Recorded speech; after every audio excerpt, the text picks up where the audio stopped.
범죄한 인간이 에덴 동산에서 쫓겨난 후에 하늘 문이 닫혔습니다. 하나님과 교통하고 지내던 하나님의 백성 아담 하와가 사단의 꾀미에 빠져서 하나님의 말씀에 불순종하고 사단의 말에 순종하여 따름으로 말미암아 정령 죽는 역사가 있었고, 그 하나님 주변에, 에덴 동산 주변으로는 화염금이 둘러치게 되었지요. 그 이후로 인간들은 하나님을 찾을 수가 없습니다.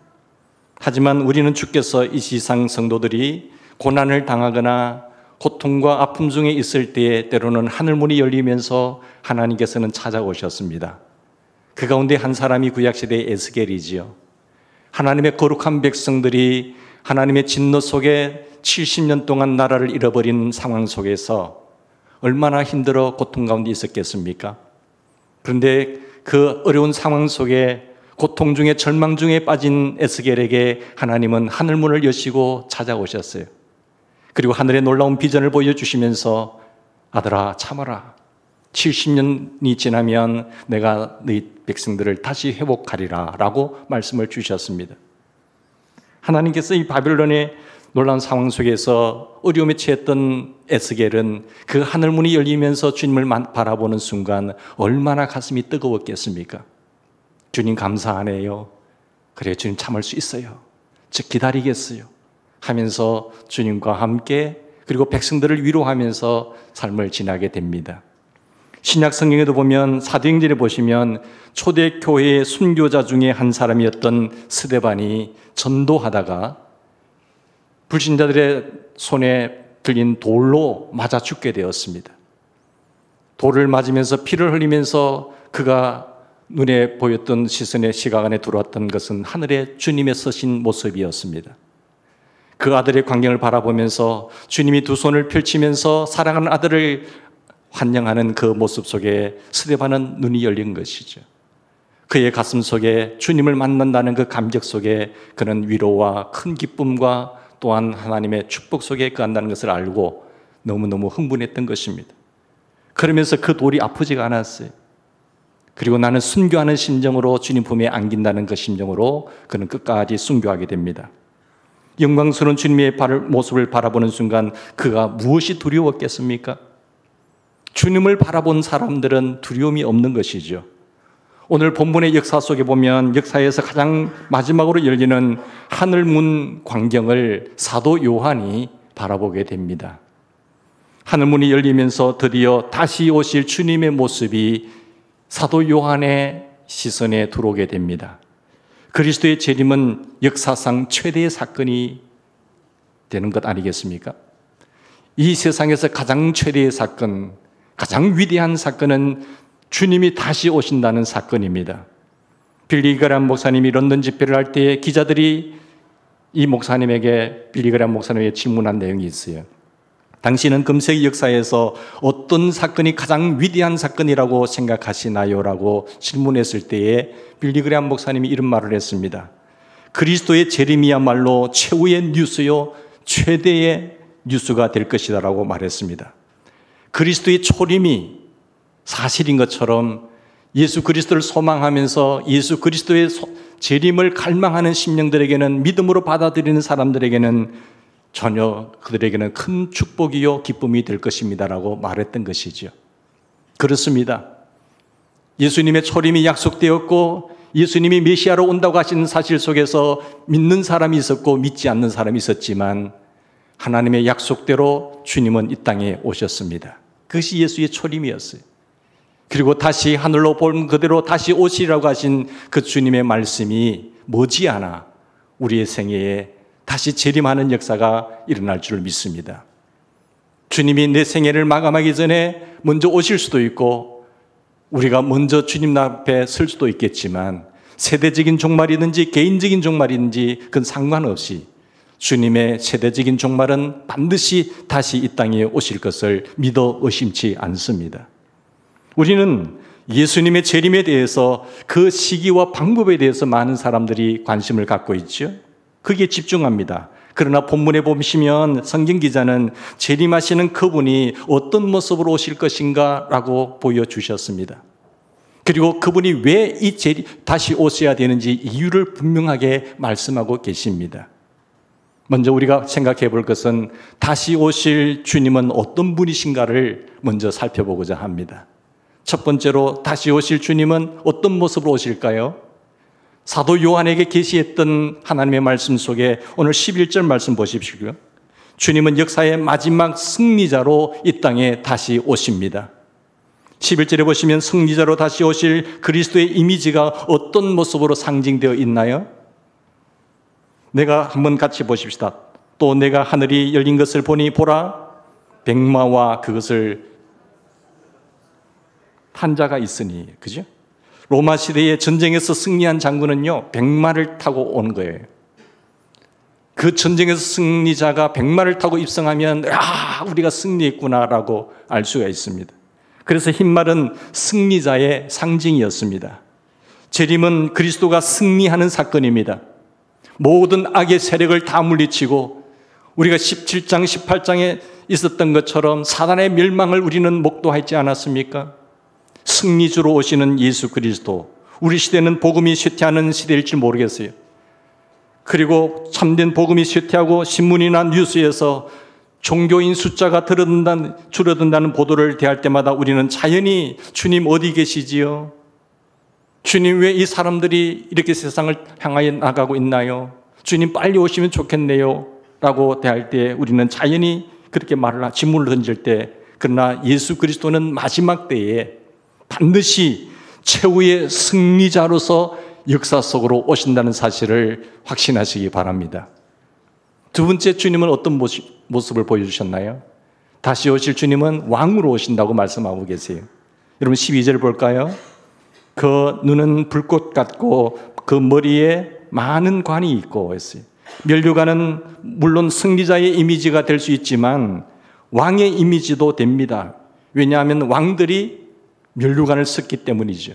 왕관을 쓰고 있잖아요. 그런데 본문에 보시면 이 면류관이 아니라 하나가 아니라 여러 개예요. 많은 관을 쓰셨다고 하고 계세요. 이것은 주님이 한 나라뿐만 아니라 모든 나라들을 마침내 다스리는 통치자이신 왕이심을 이야기하고 있는 것입니다. 주님은 일개의 한 나라의 왕인뿐만 아니라 전 세계에 흩어진 모든 나라의 왕 중에 왕이시라고 하는 분을 선포하고 있는 내용이죠. 그래서 16절 말씀 볼까요? 16절에서 주님을 무엇이라고 부르고 있습니까? 그 옷과 그 다리에 이름 쓴 것이 있으니 만왕의 왕이요 만주의 주니라. 할렐루야. 만왕의 왕이요 만주의 주니라. 주인들 가운데서 가장 높으신 분이 만주의 주인인 예수 그리스도, 역사상 가장 유일하신 통치자, 만물의 궁극적인 지배자 예수 그리스도라는 사실을 선포하고 있는 겁니다. 자, 세 번째, 다시 오실 주님은 어떤 분이세요? 11절에 보시면 충신과 진실이라고 말을 합니다. 그 이름은 뭐라고요? 충신과 진실이라. 이것은 같은 성격을 두 개의 다른 단어로 묘사하고 있습니다. 충신, faithful, 그리고 진실, true라고 하는 성경에 이 언약과 관련되어 있어요. 하나님의 약속은 어떤 이에 더딘 것이 아니라 하나님의 약속은 신실하신 그 하나님의 말씀은 그대로 다 이룬다고 하는 신실하신 하나님을 나타내는 단어지요. 여러분, 충신과 진실이라는 이 표현은 예수님을 약속에 충실한 분이라는 사실을 나타내는 것입니다. 특별히 여기서 약속이란 재림의 약속을 말해요. 재림의 약속. 여러분, 하나님의 약속을 몇 가지 알고 계세요? 성경에 하나님이 우리에게 약속한 그 약속의 말씀을 몇 개 알고 계세요? 그리고 기도하실 때 여러분, 하나님 이렇게 약속하셨잖아요. 저는 하나님 믿어요. 그러면서 주장하면서 기도하는 내용이 몇 개 알고 이루어지고 있나요? 여러분, 약속을 붙잡으시기 바랍니다. 그래서 하나님은 신실하신 분이에요. 약속을 지키시는 분이에요. 사람들은 마음이 바뀌어요. 그러나 우리 하나님은 절대로 변개함이 없으신 분이세요. 그래서 사람이 무엇으로 심든지 그대로 거두는 겁니다. 사랑하는 여러분, 오늘 오늘 삶의 위치는 과거에 내가 심은 것의 결과이고 오늘 어떻게 심느냐에 따라서 미래의 내일의 모든 것이 결정난다는 사실을 믿으셔야 됩니다. 그래서 오늘 신실하게 바르게 정직하게 심어 나가셔야 된다는 겁니다. 심다가 낙심하지 마시기를 주의 이름으로 부탁드립니다. 근데 이 많은 약속들 가운데 재림에 대한 약속이 제일 많아요. 재림에 대한 약속이 가장 많이 나오는데 성경 260장에 318가지 약속을 하고 있어요. 318회가 나오는 것입니다. 260장에 걸쳐서 318번이나 나오는 이 재림에 대한 약속. 여러분 얼마나 놀랐습니까? 각 약 25구절마다 한 구절씩 재림에 대한 언급이 있다는 사실이에요. 그러니까 주께서 자신의 명예를 걸고 자신의 이름을 걸고 318번이나 재림에 대해서 말씀하셨는데 우리가 이 사실을 의심할 수가 있을까요? 이 사실을 의심한다고 한다면 그 사람은 불행한 사람이에요. 그 사람은 믿음의 사람 아니에요. 사랑하는 여러분, 그것이 만약 사실이 아니라고 한다면 주님께서 318번이나 이렇게 말씀하시면서 이 사실이 아니라고 한다면 주님 정말 거짓말장입니다. 아니겠어요? 예수님 새빨간 거짓말 하시는 분이죠. 정신병자이든지 둘 중에 하나 아니겠어요? 정신병자 아니면 거짓말장이지. 이렇게 318번이나 약속하고 있는데 이게 안 이루어진다? 초림의 예수 그리스도 마찬가지예요. 많은 하나님께서 약속하셨지만 그것이 안 이루어졌다고 하는 이 거짓말장이잖아요. 정신 나간 사람이잖아요. 주님은 스스로 약속한 그대로 다시 오십니다. 주님은 약속하신 그대로 다시 오십니다. 아멘 하셔야 돼요. 하나님의 말씀은 그리스도 예수 안에서 얼마든지 예스가 되니 아멘하여 하나님께 영광을 돌리시길 바랍니다. 주님은 이 세상에 계실 때요, 부활에 대한 그 약속도 여러 번 하셨어요. 제자들을 통해서 또 많은 주변의 사람들에게 내가 인간의 죄를 때문에 3일 만에 죽을 것이고 장사된 지 3일, 사흘 만에 나는 부활할 것이야 라고 여러 번 말씀하셨어요. 그리고 그 약속대로 살아나셨습니다. 여러분 믿으시지요? 약속대로 살아나셨습니다. 그걸 부활이라고 하는 거예요. 재림 사건은요, 예수 그리스도의 승리의 사건이자 한 걸음 더 나아가서 주님은 주님의 약속이 성취되는 시간입니다. 성취되는 사건이에요. 반드시 이루어질 줄 믿으시기 바랍니다. 자, 뭐라고 또 네 번째 선표? 주님의 모습이 어떤 모습이에요? 그 충신과 진실하신 분이고 또 11절에 보시면 공의로우신 분이에요. 공의로우신 분. 자, 그가 공의로 심판하며 싸우더라 했어요. 무엇을 위해서 싸우죠? 의를 위해서, 공의를 위해서 싸우시는 분이 주님이세요. 그래서 우리가 믿음의 선한 싸움을 싸우다가 나가셔야 돼요. 성경에 여러분 피에 대한 이 의로우심 재림 사건은 그래서 예수님의 의의 심판의 사건이다라고 선포하고 있는 것이죠. 다섯 번째는 어떤 이미지일까요? 13절에 보시면 정복자로 오신다는 것입니다. 그가 피 뿌린 옷을 입었는데 라고요. 성경에 피에 대한 언급이 있으면 무조건 우리는 뭐라고 생각하세요? 십자가의 보혈, 주님의 보혈 이렇게 생각하잖아요. 근데 그렇게 생각하는데 여기서 나온 본문의 피는 그런 의미가 아닙니다. 피 뿌린 옷을 입었다는 것은요, 정복자의 이미지예요. 로마 시대에 이제 전쟁을 했을 때 원수들의 피가 옷에 묻잖아요. 악한 자들의 피가 묻어서 그 옷을 입고 오면은 승리했구라고 하는, 정복했구나 하는 그런 이미지입니다. 종종 피 묻은 옷을 그대로 입고 돌아오잖아요. 전쟁에서 승리를 하고 피 묻은 옷을 입고 돌아올 때 와, 우리가 승리했구나 막 박수를 치는 거예요. 환호성을 올리는 거예요. 사랑하는 여러분, 그것은 그들이 적들을 이기고 승리자로 돌아온다는 명예의 상징이 피 뿌린 옷을 입고 오시다는 거예요. 주님의 이미지예요. 모든 악한 자들 다 멸하시고 17장 18장에 사단을 멸하시고 승리하고 돌아오신 예수 그리스도의 이미지인 것입니다. 정복자로 오시는 거예요. 그리고 여섯 번째는 13절 보십시다. 그 이름은 하나님의 뭐라고요? 말씀이라 칭하더라. 하나님의 말씀으로 오시는 거죠. 다시 오실 주님은 누구세요? 하나님의 말씀입니다. 다시 오실 예수 그리스도는 하나님의 말씀이에요. 여러분 표현이라는 말씀, 요한복음 1장 1절에 보시면 이 말씀, 태초에 말씀이 계시니라. 이 말씀이 하나님과 함께 계셨고 이 말씀은 곧 누구라고요?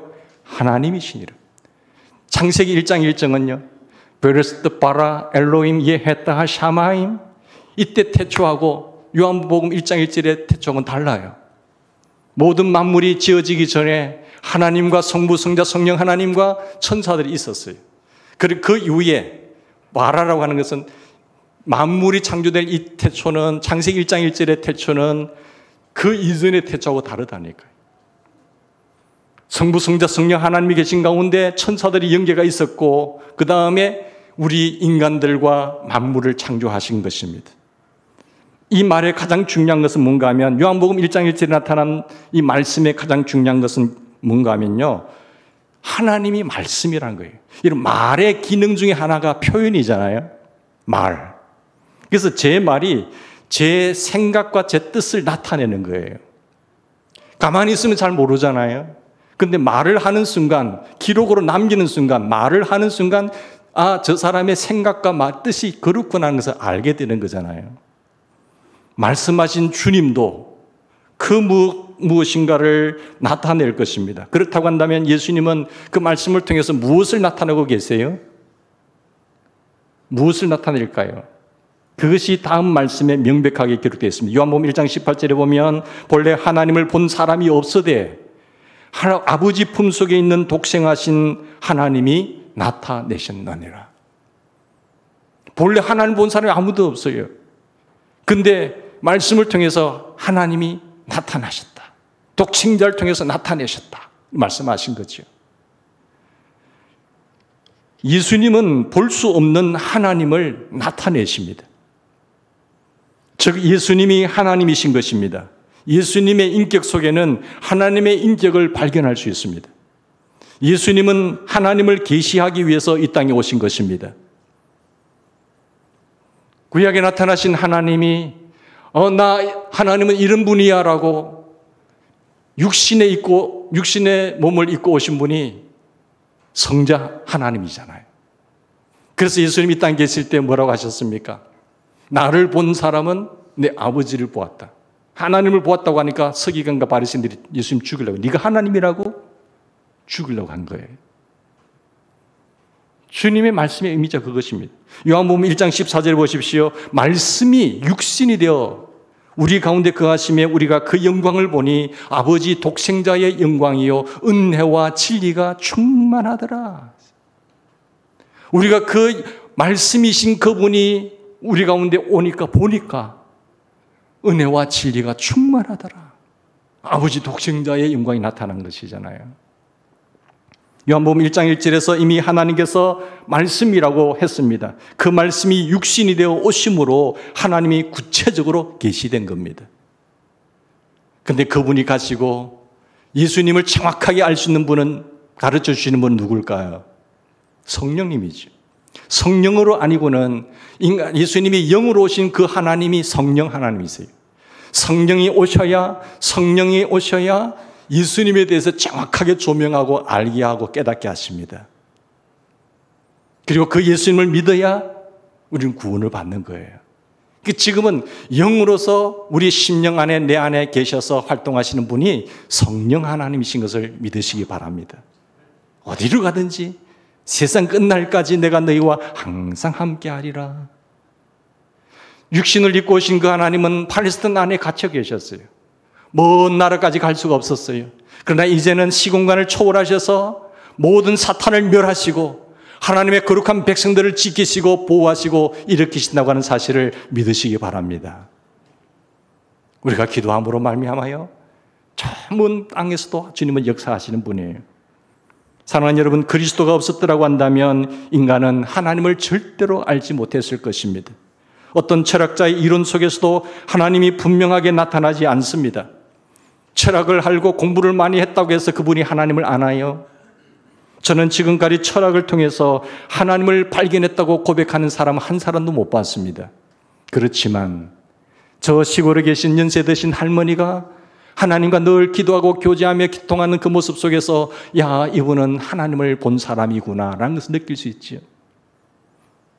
밤이나 낮이나 새벽마다 비가 오나 눈이 오나 주의 성전에 엎드려서 조아리며 하나님과 교제하며 교통하는 그분은 하나님을 보았기 때문에 그렇게 하는 거잖아요. 사랑하는 여러분, 우리가 때때로 경험은 논리 이상의 것이라고 하는 사실을 인정합시다. 하나님을 체험하는 것보다 더 위대한 체험은 없습니다. 이 땅에서 가장 위대한 체험은요, 하나님을 경험하는 거예요.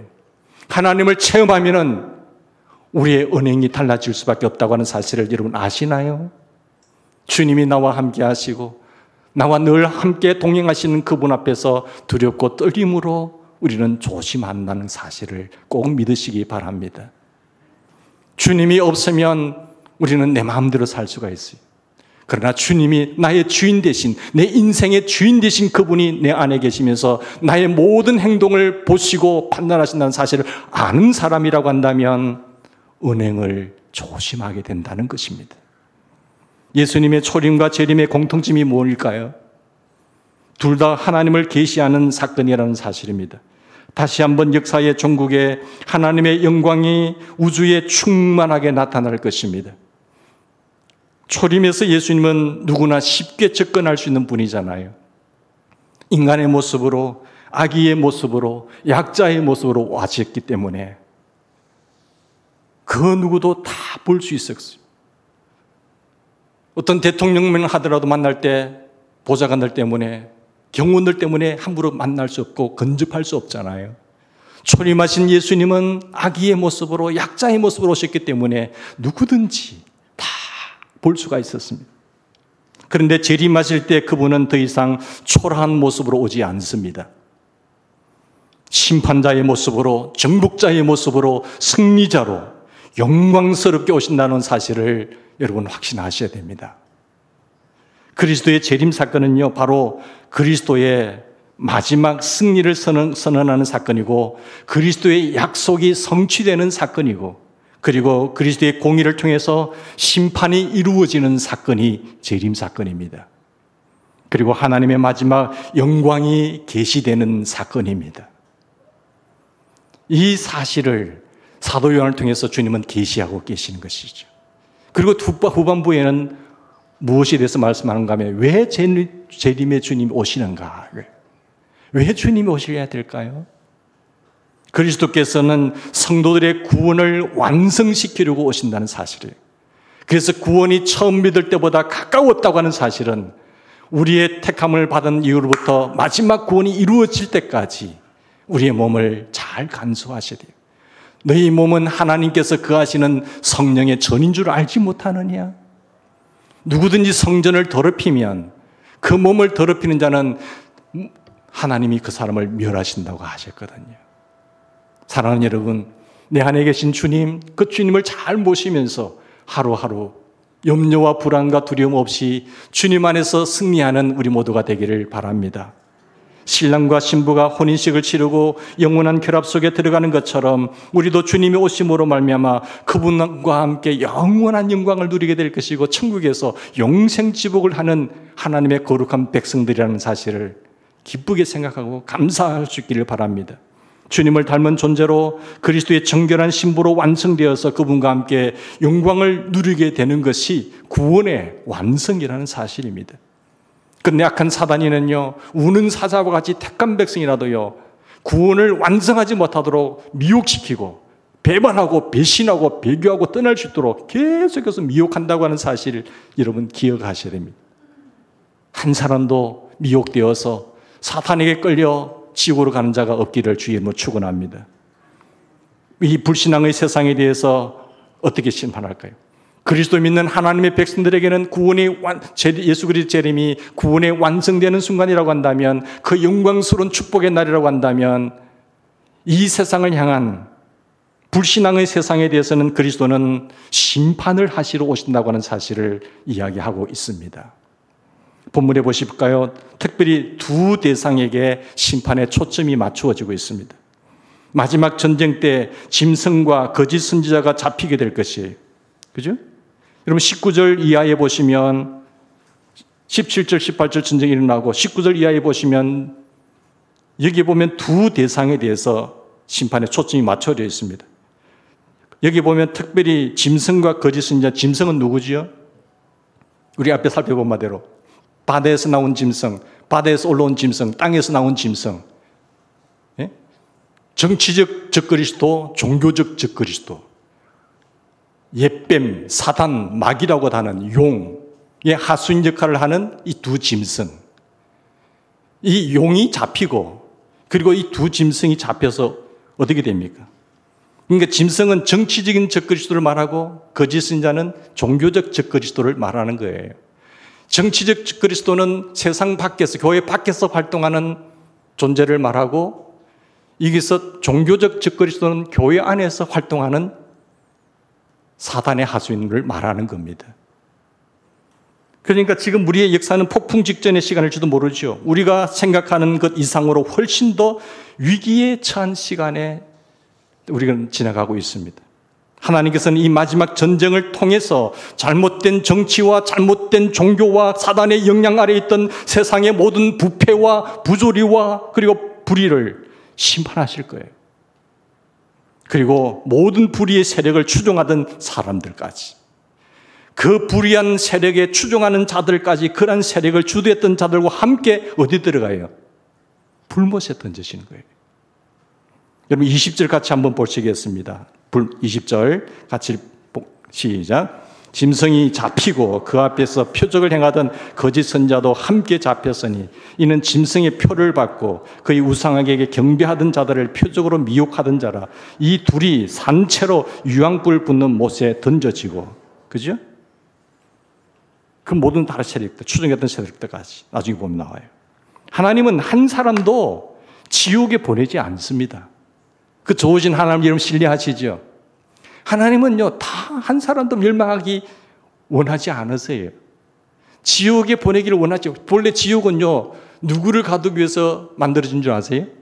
사탄 마귀를 집어넣으려고 하는 거예요. 이 짐승들을 집어넣으려고 하는 거예요. 근데 우리 스스로가 적그리스도적인 가치관을 선택하는 거예요. 사탄이 추종하는, 사탄이 하나님을 대적하는 그 적그리스도적인 가치관을 내가 선택하고 적그리스도적인 삶을 선택하면 그 종착역이 어디라고요? 지옥인 거예요. 선택은 우리가 하는 거예요.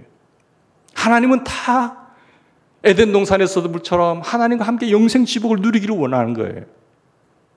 그런데 우리가 사탄의 말에 하나님을 불신하고 불신앙에서 불순종하면, 사탄의 말에 귀를 기울이고 오케이 하고 순종하면 그건 끝나는 거예요. 우리를 로봇으로 만들지 않으시고 하나님께서 자유의지를 주셨거든요.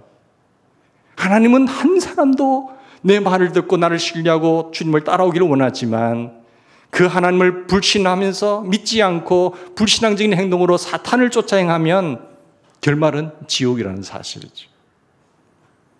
사랑하는 여러분, 하나님이 보내신 것은 종착역이 지옥인데 하나님이 보내신 것이 아니라 그 지옥에 누가 선택한 거죠? 우리의 선택으로 지옥 가는 거예요. 무슨 말씀인지 아시겠죠? 하나님은 한 사람도 그 지옥에 가기를 원하지 않으신다는 거예요. 내 선택으로 내가 그리스도적인 가치관을 선택하지 않고 그리스도적인 삶을 따라가지 않기 때문에 결과는 지옥이라는 겁니다. 여러분, 빌라도가 법정에서 예수님을 앞에 놓고 던졌던 말이죠. 내가 그리스도라고 하는 저 예수를 어떻게 하랴? 내가 그리스도라고 하는 저 예수를 내가 어떻게 하라? 빌라도가 던졌는데 사람들이 뭐라고 합니까? 그 질문에 어떻게 응답하느냐에 따라서 천국과 지옥으로 나눠지는 겁니다. 정말 예수 그리스도는 주님이시고 우리의 왕이시고 구원주라고 하는 사실을 믿는 사람에게는 천국이고요. 그 그리스도를 불신하고 배반하는 자들에게는 지옥인 거예요.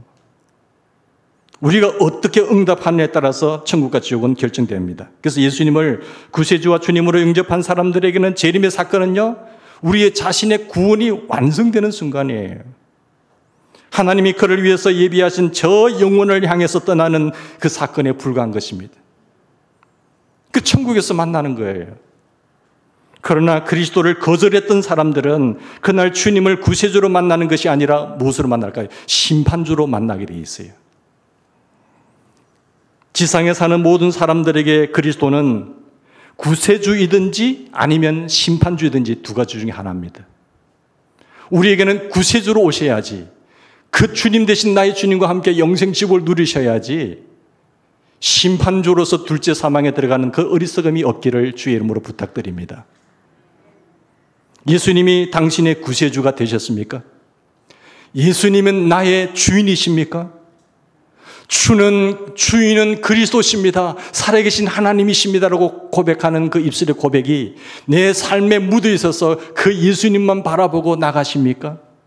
아니면 여전히 내가 주인입니까? 사랑하는 여러분, 우리가 예수님이 우리의 구세주라고 한다면 당신에게 심판은 없습니다. 천국에 상급만 있는 거예요. 그러나 그리스도를 거절했다고 한다면 당신은 심판주로 그리스도를 만나야 됩니다. 인간이 한 번 죽는 것은요, 정한 이치예요. 그 후에는 뭐가 있다고요? 심판이 있는 거예요. 우리 믿음의 식구들은요, 다 믿음의 상급의 축복을 누리는 멸류관서는 주의 종들이 되기를 주의로 축원합니다. 예. 조선시대에 있었던 일인데 한 지방에 흉년이 들어가지고 이제 먹고 살기 위해서는 그래도 주인이 장사라도 해서 이들을 먹고 살려야 되겠다고 해서 먼 나라로 이제 장사하러 떠나게 됩니다. 그래서 외아들과 머슴을 불러놓고 내가 아무래도 다른 데 가서 장사를 해가지고 먹고 살 도리를 해가지고 와야 되겠다 하면서 내가 내년에 단풍 드는 이때가 되면 다시 돌아올게. 그래서 머슴을 불러서 자기 아들 외아들을 잘 부탁한다 하고 이 좀 잘 지켜달라고 부탁을 하고 떠났습니다. 그런데 한 달, 두 달, 석 달, 넉 달이 지나도 주인이 오지 않아요. 그러니까 이 머슴이 자기도 먹고 살기 위해서 그 집안에 남아있던 그 양식들을 가로챕니다. 나도 살아야지. 주인이 없을 때, 주인이 안 올 것 같아. 그 양식들을 가로채고 오히려 주인의 외아들을 학대했습니다. 그런데 어느새 계절이 바뀌어서 단풍이 들기 시작하는 거예요. 깜짝 놀란 거예요. 한순간 단풍이 드는 모습을 보자 머슴은 안절부절하는 거예요. 초췌해지는 거예요. 마르기 시작하는 거예요. 주인이 돌아올 생각을 하니까 기가 막혔던 거 아니겠어요? 나는 이제 끝이구나.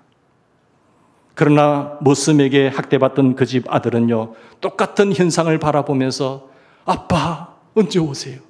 아빠 빨리 오세요. 그 감격에 부풀어서 아빠 빨리 오세요. 그렇게 한 거예요.